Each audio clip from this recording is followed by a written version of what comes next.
Welcome guys. आज के इस वीडियो में हम bullish belt hold characteristic pattern की बात करेंगे। सबसे पहले ये देखेंगे कि जो पैटर्न हमें चार्ट के ऊपर कैसा दिखाई देगा। ओके, और इसके बाद हम ये डिस्कस करेंगे कि इसकी फॉर्मेशन में हमें किन किन बातों का ध्यान रखना है। ओके, इसके बाद हम इन कंडीशंस को स्टडी करेंगे कि अगर ये कंडीशंस जो है ये कैंडलस्टिक पैटर्न सेटिस्फाई करता है तो इस पैटर्न के बनने के बाद एक अपवर्ड मूव आने के चांसेस स्ट्रॉन्ग हो जाएंगे। ओके, सबसे पहले देखिए ये जो है एक बुलिश रिवर्सल पैटर्न है, यानी ये पैटर्न बनने के बाद एक अपवर्ड मूव आने के चांसेस क्रिएट हो जाते हैं। ओके, तो चलिए शुरू करते हैं वीडियो को। सबसे पहले देखते हैं दिखाई कैसा देता है।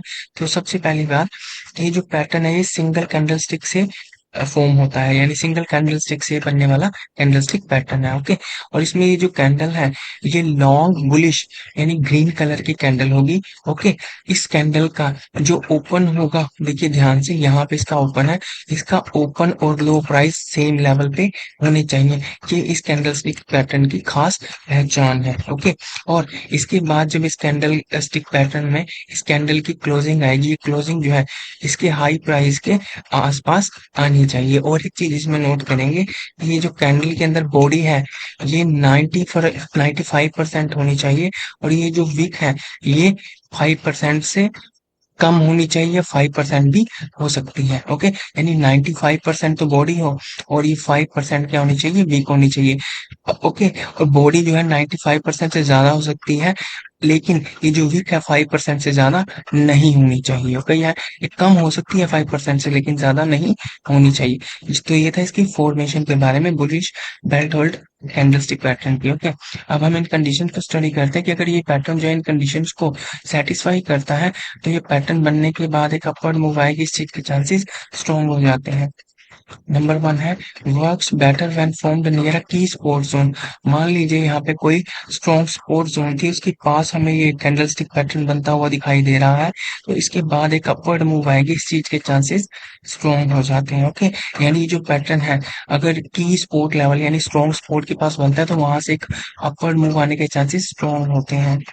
चलते हैं सेकंड पॉइंट पे, works better when formed at the bottom of a down trend. अब इसका क्या मतलब है, मान लीजिए प्राइस पहले डाउन ट्रेंड में था यानी डाउनवर्ड मूव कर रहा था। ओके, और बॉटम पे जाके कहीं प्राइस ने जहां पे अपना बॉटम लगाया वहां पे ये कैंडलस्टिक पैटर्न फॉर्म हुआ, तो इस पैटर्न बनने के बाद एक अपवर्ड मूव आने के चांसेस स्ट्रॉन्ग हो जाते हैं। यानी अगर ये कैंडलस्टिक पैटर्न जो है डाउन ट्रेंड की बॉटम पे बने तो इस पैटर्न के बनने के बाद एक अपवर्ड मूव आने के चांसेस स्ट्रॉन्ग हो जाते हैं। अब बात करते हैं थर्ड पॉइंट की, high volume for this candlestick further strengthens the working probability of this pattern. यानी अगर इस कैंडल के बनने के पीछे वॉल्यूम भी हाई हो, यानी ये जो कैंडलस्टिक पैटर्न बना है इसके पीछे वॉल्यूम भी बहुत हाई है, तो ये पैटर्न बहुत अच्छी तरह से काम करता है, इवन बेटर काम करता है कि यहाँ से कफर मूव आने के चांसेस और ज्यादा स्ट्रॉन्ग हो जाते हैं। ओके, अब करते हैं फोर्थ पॉइंट पे, if candle formed after this candlestick breaks above its high and closes above it and there is a high volume behind that candle, working probability of this pattern is greatly enhanced।